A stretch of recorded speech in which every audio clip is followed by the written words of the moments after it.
I was 42 years old when I realized I didn't know myself at all. For years, I thought I had life figured out. Divorced, done with dating, raising my son alone. I was straight, I was certain. Until the day Rowan smiled at me in a school parking lot, and my entire world tilted on its axis. This is the story of how I fell in love with a woman and discovered who I really was. My name is Mara, and for 42 years, I thought I knew exactly who I was.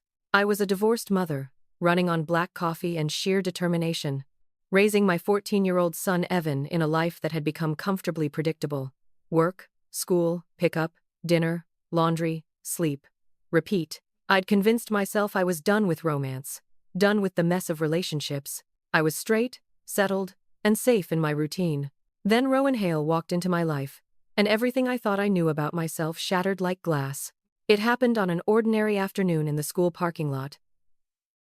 I was sitting in my car, half distracted by work emails, when a voice drifted through my open window, warm, smooth, impossibly inviting. "You're Evan's mom, right?" I looked up, and there she was. Rowan stood beside my car with the kind of effortless beauty that stops time. Dark hair pulled into a loose knot, eyes the color of sea glass after a storm, and a smile that felt strangely intimate, like she'd been saving it just for me. "I'm Rowan," she said, extending her hand through the window. "Theo's mom. Our boys are inseparable, apparently." Her fingers were warm against mine, and she didn't let go right away. My stomach flipped in a way I absolutely refused to examine. I told myself it was nothing, just the pleasant surprise of meeting someone friendly. But after that day, we kept finding each other. She'd appear after soccer practice, leaning in close, too close to whisper a joke about the coach's questionable fashion choices.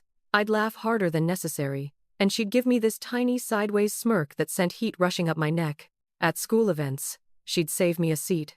At the coffee shop, she'd, coincidentally, be in line behind me. Each time, that same flip in my stomach. Each time, I told myself it meant nothing. Then came the grocery store incident.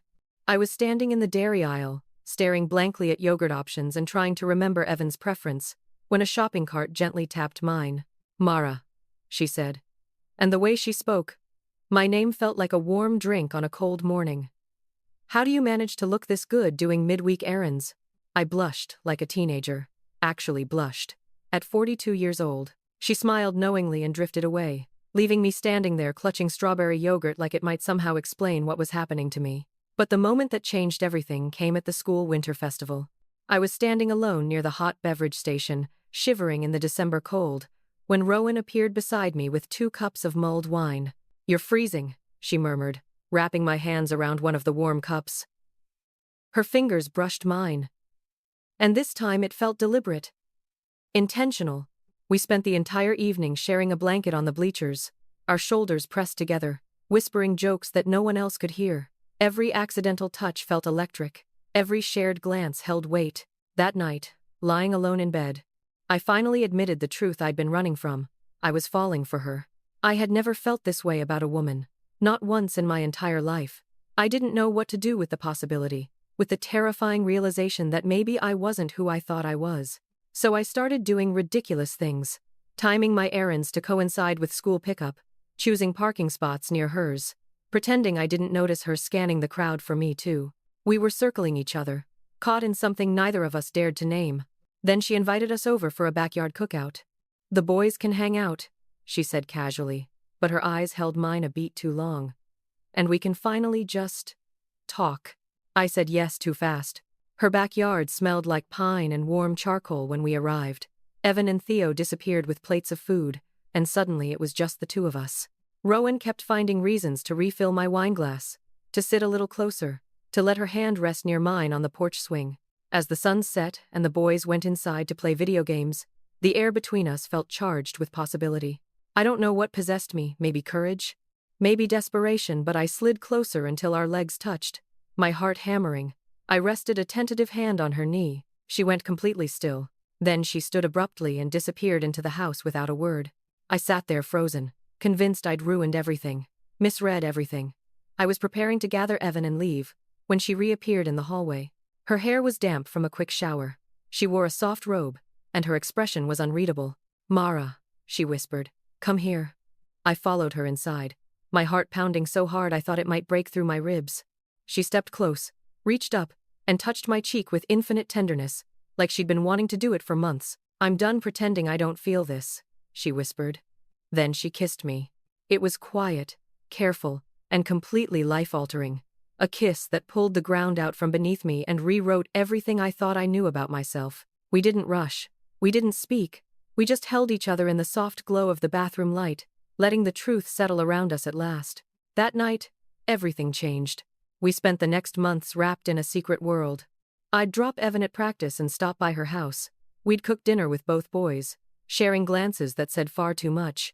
And later, when the house was quiet, we'd collapse into each other's arms, like we'd been waiting our whole lives for this moment.